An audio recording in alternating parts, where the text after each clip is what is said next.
Think we are live. What's up? Go ahead and comment where you're watching from. Good to see you guys.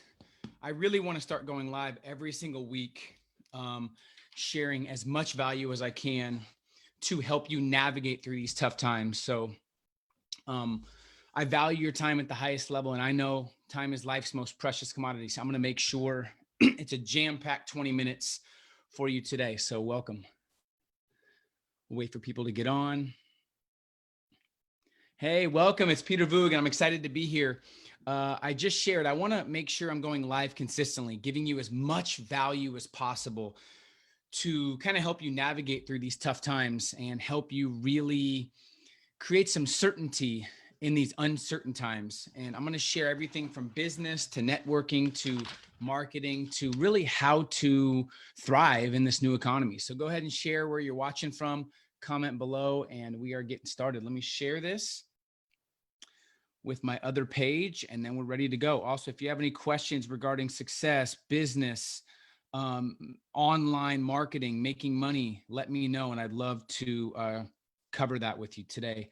But right now, I really want to focus on some very important profit maximizers in business, as well as how to systemize your growth as a business owner. I'm seeing a lot of people pivot, and I want to share the pivots they're making. When this happened, the 15 most successful people I knew, people that were doing not only millions, but I knew would be pivoting the right way. And and these are people like Ryan Blair and Robert Kiyosaki and Patrick Bet-David and Bedros Cooley and Mel Robbins and Lewis Howes and Gerard Adams. I talked to these people, David Goggins, and I figured out what they were doing. We had a great 45-minute conversation, and they share with me how to adapt, what they're doing in their business. And I want to share some of those tactics with you today in hopes that it helps your business, in hopes that it gives you a little more certainty. I want to start with a question. Have you ever in your adult life looked in the mirror and thought, wow, I thought I'd be further ahead by now?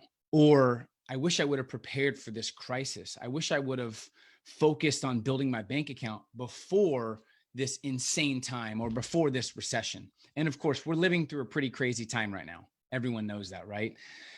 A lot of the jobs people thought were super secure aren't secure anymore. And it looks like the online business world that people used to laugh at, like that's not a real business, is the most intelligent and the best possible businesses to be in now. Right? And the bank account that you once thought was secure might not be looking as secure. And you're not alone. I have felt that too. And multiple times in my life, I've gone through some pretty insane ups and downs business-wise. But I feel like in the last 7 to 10 years, I have studied so much and obsessively reached out to mentors, obsessively invested in myself, and obsessively been head down studying business. Every book I could possibly get my hands on that is proven, all these books back here. And there's a formula. And I think there's a lot of people that don't want to rub people the wrong way, or they don't want to be confident in a way to let people know, look, I've crushed it in business. I know a lot of people are struggling, but I don't want to sugarcoat. I feel like I've hacked the system and figure out ways to continue to grow regardless of what the economy does. People are so obsessed with the economy. It's not about the economy. It's about your economy. How is your economy doing? Right? And you have to have your own back. I know somebody who probably 3 or 4 months ago, they went to 8 years of college. They had the same job for 15 years, and they got fired with no notice, no support. I know people that have lost everything that didn't see it coming. America's hardest working people some of them cannot support their families. And that obviously wasn't the plan. But of course, we now live in an adapt or die economy. And if you know me, I'm very high on the passion and the emotion side, which I realized early on, I could not run a business off pure emotion, passion, and off pure moods. I had to figure out how to run it off systems. And there's a couple things that have made the difference. And there's really only one purpose of business. And if you nail this understanding down, everything else is easier. So I want to share with you, what's up, guys? Go ahead and comment where you're watching from, and please share this. I really want to spread the word. This is going to be something focused on profit maximization for your business that I think could help every business owner. And if you're looking to pivot industries or you haven't actually grown your business yet, this is a good place to start. We're going to talk about the 3 truths that every entrepreneur must know about this new economy, and then how to systemize your growth and how to create profit maximizers that are consistent in your business. So I just like to see where you guys are watching from. What's up, guys? Good to see everybody. Go ahead and comment where you're watching from below. What's up, Nico? What's up, Flavio? Amanda, Linda, Julie, Byron, good to see you guys. Let's get some more people on. Go ahead and heart it up and like it up if you're ready to talk business and understand the power of adapting right now. So first, I've shared these before, but it's just a reminder that in a down economy, people are struggling. I think 16 million people have lost jobs. Mom and pop stores are going out of business left and right every single day. But you can make more money in a down economy than you ever could in great times. So you have to understand that there's more opportunity. You can create maximum profit when there is maximum pessimism, and somebody has to do it. I don't want you to feel bad for maximizing your profits when other people are struggling. How else can you help them? Right? You want to make sure that you're actually reaching back to help them, providing jobs, showing what's possible, not living in fear, moving with purpose and confidence, and of course, building your bank account. So competitors are in fear. Most people right now are playing it safe. When people aren't playing at their absolute best, it is easier to negotiate. Okay, when people are filled with fear, it's easier for the confident people to come in and attract those customers, get more of a piece of the marketplace, right? And it's time to finally help you capitalize. 68% of Fortune 500 companies, the companies that we've been built upon, were started in a recession or a depression. Warren Buffett says when most are in fear is when you should take the most action, because most won't. And I had a conversation with Robert Kiyosaki. I've actually had 2 over the last 6 months. And he said to me, he said, the best time to start a business is during or after a crash. So there will always be people making money. And there's no greater time in history to understand the principles of business that are unchangeable. Okay. And this is the quote that changed my life back in 2008, 2009, because I'm from a small town of 6,000 or 7,000 people. Didn't have a ton of role models. If you would have told me I was ever going to even make 6 figures in entrepreneurship, I would have laughed in your face. So to go from then to where I am now is astronomical, but it's narrowed down to just a couple things. And one of the quotes that changed my life in the last recession in 2008 was, when the economy is down, the money does not disappear. It transfers to the successful people who understand supply and demand and who understand how to become more valuable. There are 1,700 new millionaires created every single day, and over 6,000 per month. And that number is expected to double in the next 12 months. So more wealth is being created than ever. You know that. But you have to get around other people who have certainty, who understand how to create wealth and are pivoting. Right? If you're around a bunch of people in fear, fearful people love to create fear in others to make them feel better about living in fear, right? So understand that who you associate with and who you respect and who you get advice from and who you connect with is how your philosophy is formed in business. And I remember hearing someone say, people who are good at making excuses are really never good at making money. I heard this a couple of years ago, back in 2009, more than a couple of years ago. And I took it personally because I was like, wait, I wasn't making money, but I was like, wait, that's not real. And I, believe it or not, I made an excuse, right?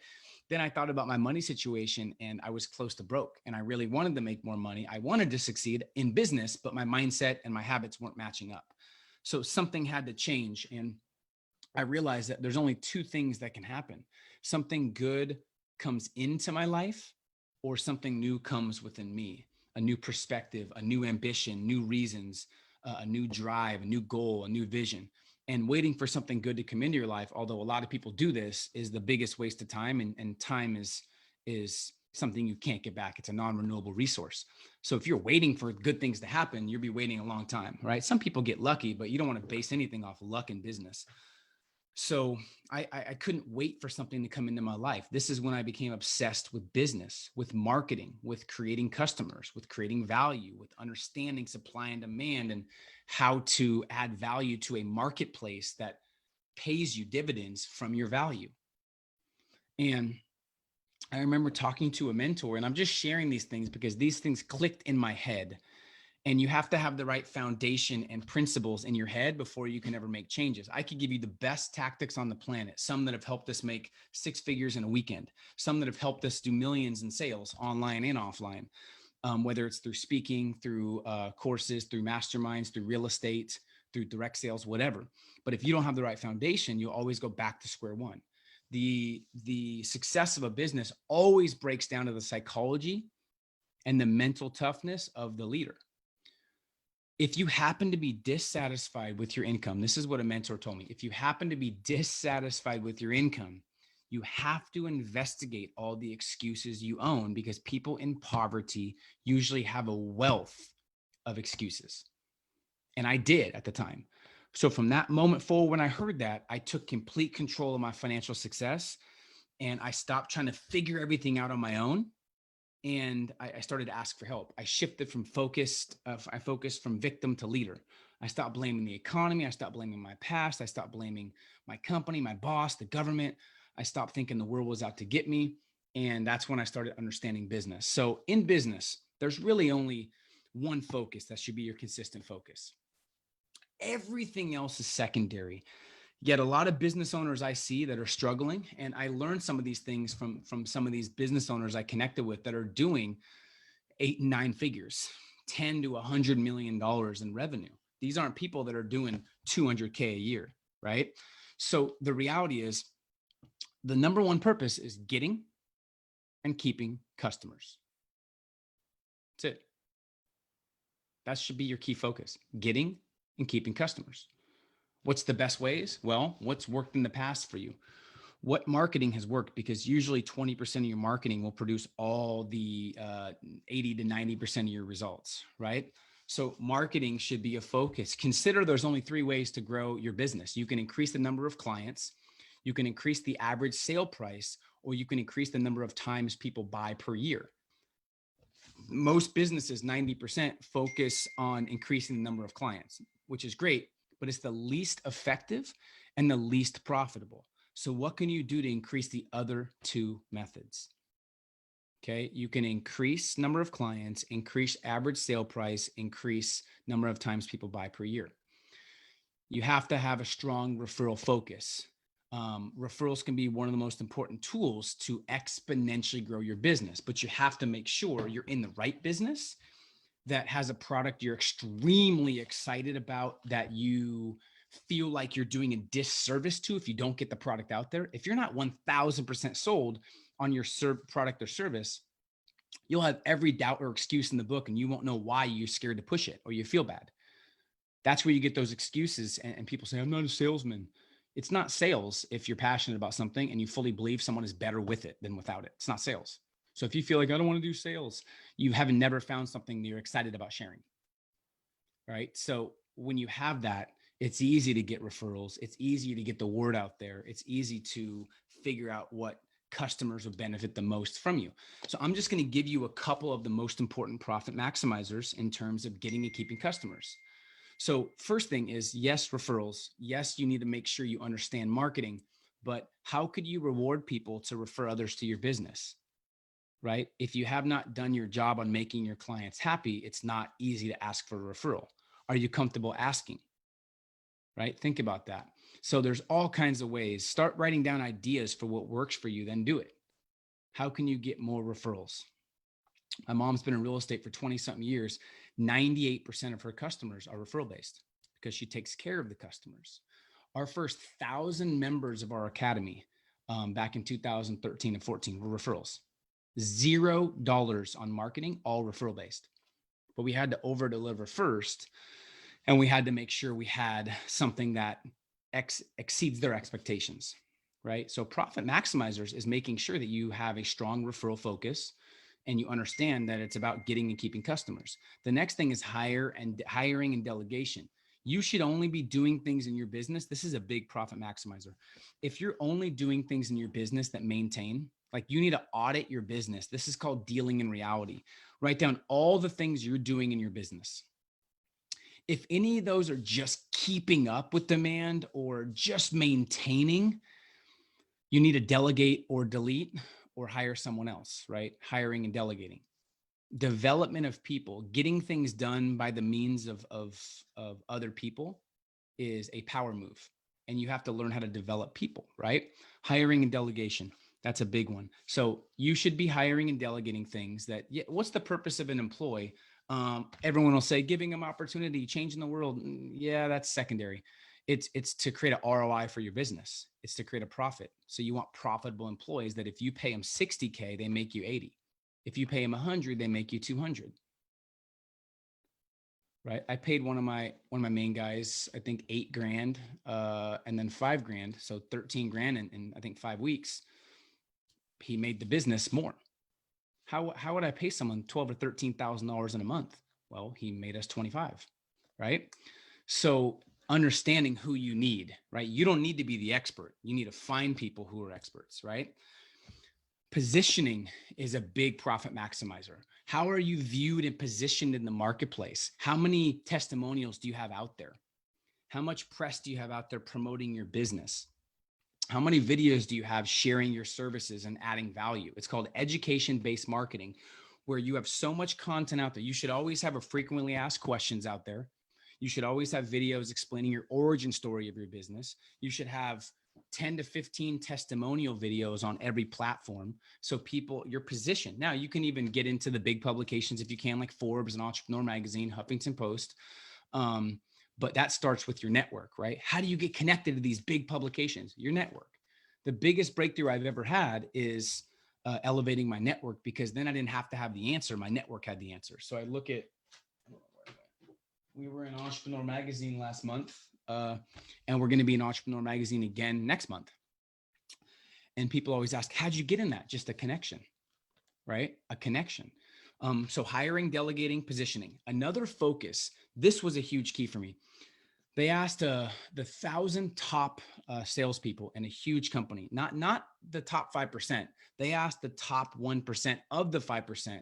They did a survey and they studied and they asked questions and they interviewed every single person. This was years ago. I'll never forget this. And they asked them, or they tried to figure out what the similarities were of the top 1% of the top 5%. And they found out it wasn't where they were from. It wasn't certain things they were doing. It wasn't a specific trait. It was one thing they did better than everybody else. And it wasn't even networking, which I thought it was. It was their speed of implementation. It was how fast they could learn something and then test it and execute it. They didn't question it. They didn't say, oh, this doesn't work for my business. This is different for me. They didn't question it. They executed it. How fast is your speed of implementation? Some things might not work for your business. Great. At least you tested it versus thought about it for 3 days. Right? So speed of implementation. Here's what I'll leave you with before we talk about systemizing. Post any questions you have below, because this is stuff that we've used, that we've seen real results with in the past couple of years, like real results. Inside your business, there are specific activities that result in getting more customers. It results in creating more value for your customers and selling more products and services to them. If you do these key activities consistently over time, this combination of more new customers that are buying more from your businesses and paying you more money results in a growing business, growing profit, growing income that you can invest back in the business, right?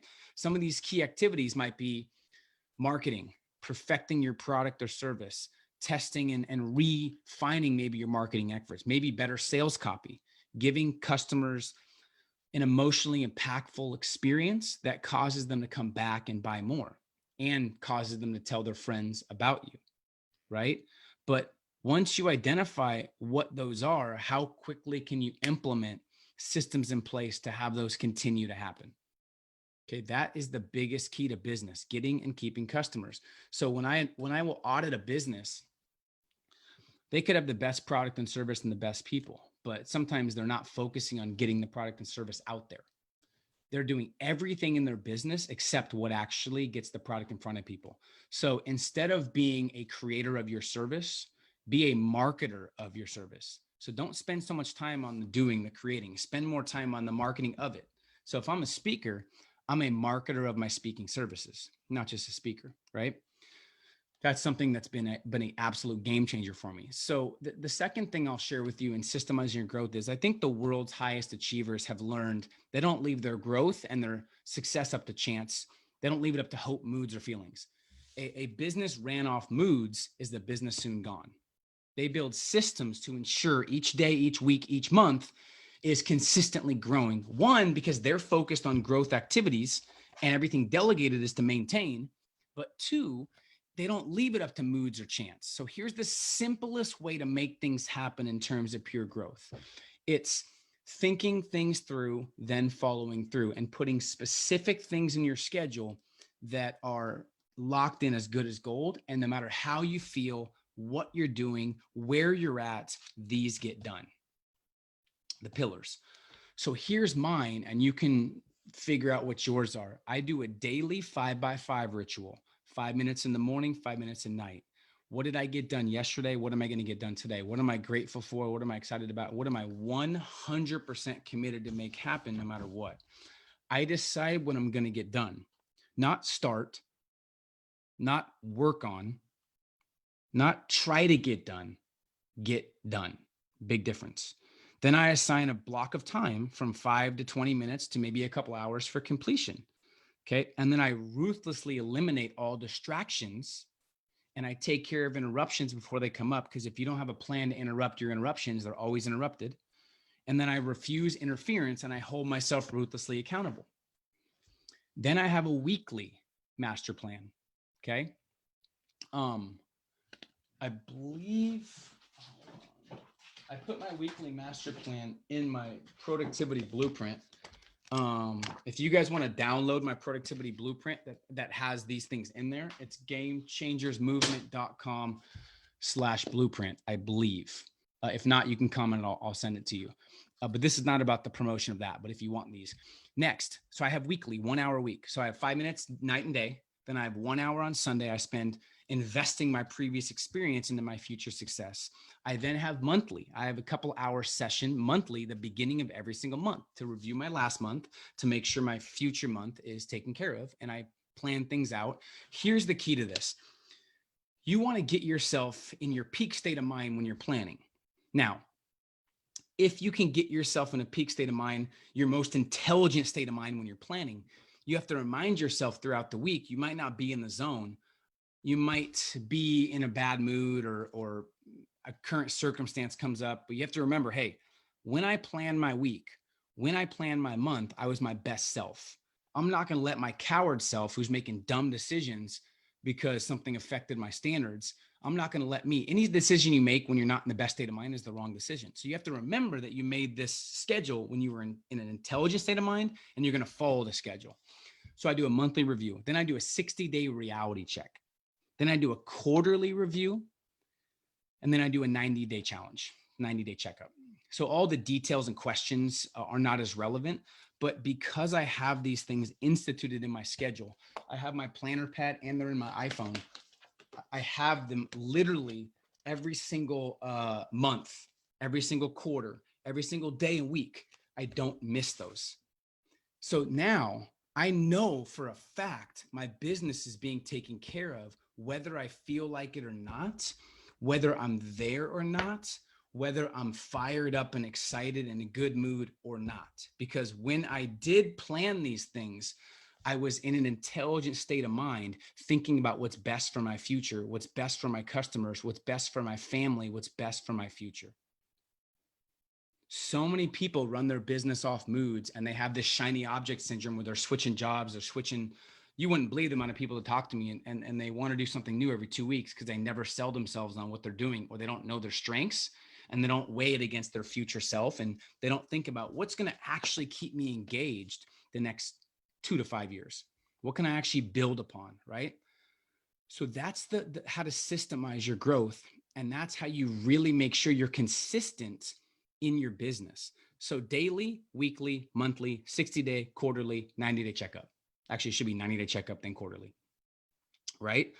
And that's, I think, how you keep things consistent as well. But the biggest breakthrough I've ever had that I've shared is just elevating your circle of influence and your network, because your circle of influence makes or breaks you, and you don't have to have the answer. So anytime I am stuck, anytime I'm confused about what action to take next for my business, I simply pick up my phone. And I call one of my connections and say, hey, this is the problem I'm having with my business. I have no clue how to solve this. What would you do? Oh, hey, here's the system. Oh, I have a guy that I can connect you with, and it's solved. So this has made business, I don't want to say easy because I put a lot of work in, but it's made it simple, where you could drop me in the middle of the United States anywhere, and I would be able to make 6 figures in 6 months and 7 figures probably in a year in multiple industries, because these things are universal to every industry. That's why I enjoy sharing these, because one or two simple perspective shifts can help you get back on track, to help you really make your business thrive when maybe you have been struggling. So let's do some Q&A real quick. I got another couple minutes. I just want to share some of those thoughts with you that I've kept in and I've used personally, but I haven't really actually shared those before.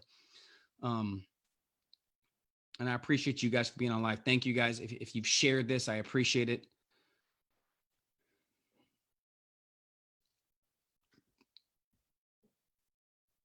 Peter's a natural entrepreneur. I mean, you might think that because of all my experience. I wasn't. I had a 9-to-5. I just didn't like it. And I don't like other people putting a cap on my income or telling me what I'm worth based on what they think I'm worth. That really bugged me. And it killed my drive and motivation. When I used to sit in my valet booth in a little town called Florence, Oregon, doing valet, I was making $705 an hour. And I used to add up the paychecks, 705 times 40 hours a week times 3 months. And in my head, I'm like, no matter what I do, no matter how many customers I help, no matter how good I get, I could read 50 books a night to become the best at this position in the whole world. My pay doesn't change. And that was demotivating. I wanted a job or an opportunity that paid me based off who I was and my value. What I love about entrepreneurship is it forces you to level up, and it forces you to get better, or you don't eat. It forces you to step up as a human being, which I love. I'm also going live tomorrow. Someone shared, I'm also going live tomorrow to talk about how to build your $1 million network. So if you're interested in joining me live, you can go to peterjvoogd.com/network. I'll put the link below, or if someone can put it, that'd be awesome. peterjvoogd.com/live. I'm going to talk about the 4 crucial elements of execution in business. I'm going to talk about the 3 game-changing decisions I've made that have yielded the biggest results for me. And I'm also going to talk about how to build a network in this digital age, the do's and don'ts of networking in the new economy. So I'd love to have you join me. It's peterjvoogd.com/network. I will be running a live training tomorrow. I'll be hanging with you guys, sharing ideas, but some of the stuff I'm going to go through, I'm going to talk about how you can get a hold of really anybody in the world. I've got a hold of some of the biggest names on the planet, people like Tony Robbins and Tim Ferriss and David Goggins and Robert Herjavec from Shark Tank and Mark Cuban and even Elon Musk. So if you want that script and you want to know how I did that, join the training tomorrow. I don't do mini trainings, so I'm excited to kind of dive in and share everything I know on networking tomorrow. So let's do some Q&A. Thanks for everyone that has shared this as well. Much respect. All right.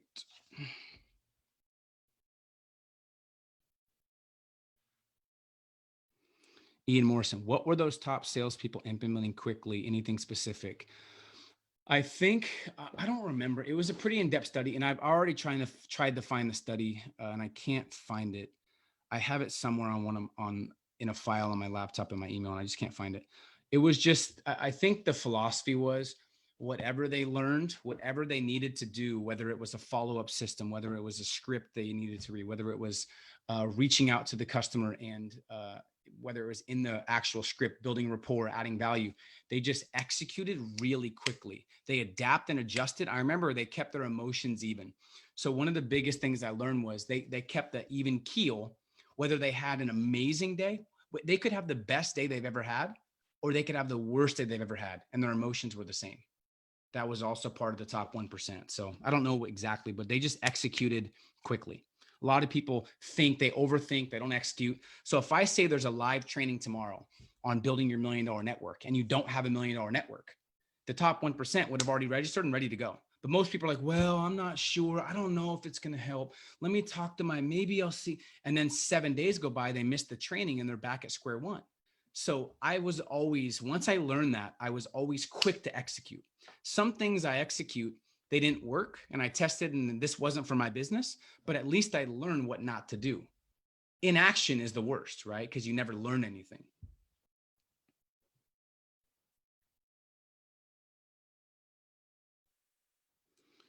Magali Koto would love the booklet you're offering. Yeah, it's funny. I have a networking blueprint, which is awesome, that talks about my scripts and stuff. And I have a productivity blueprint, but I don't know where it is.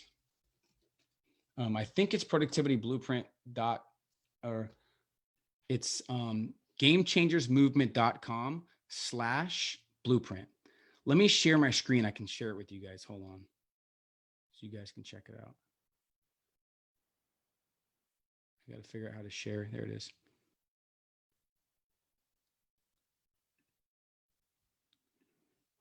Oh, it's not letting me share. Oh, it won't let me share because I'm live. Well, gamechangersmovement.com/blueprint. You can get the productivity blueprint. It's pretty awesome. Nico, how do you maintain energy and motivation? Couple things. Here's what I think energy comes down to. I don't do anything I hate. I delegate everything I hate, can't stand doing, or don't like doing.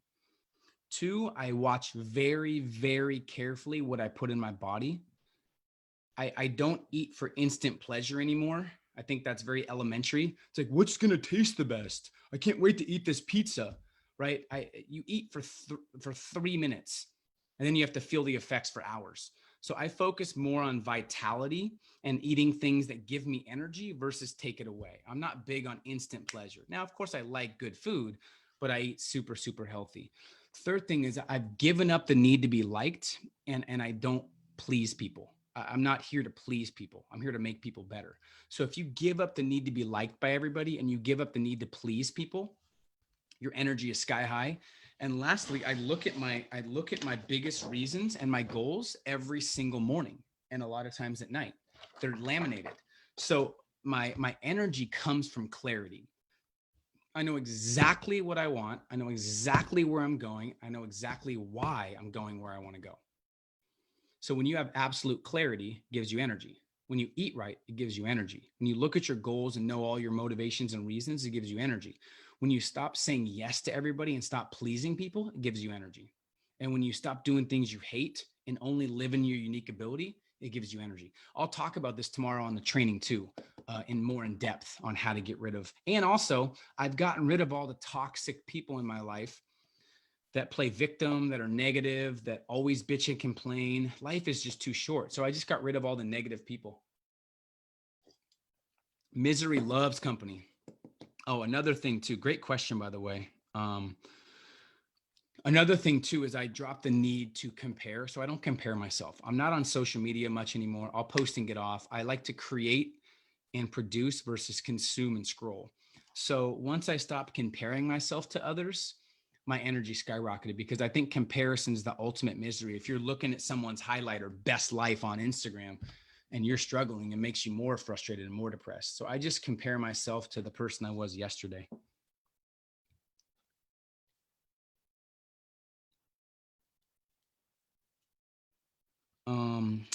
Good question though, Nico. What are top 3 ways to keep your team motivated? Well, here's number 1 that might not be politically correct. Hire motivated people. That's number 1. So if you have to constantly motivate your people, just teach them and understand. If you teach them how to be self-sufficient, hire motivated people. That's number 1. Okay. I like writing these down. Number 2, know their hot buttons.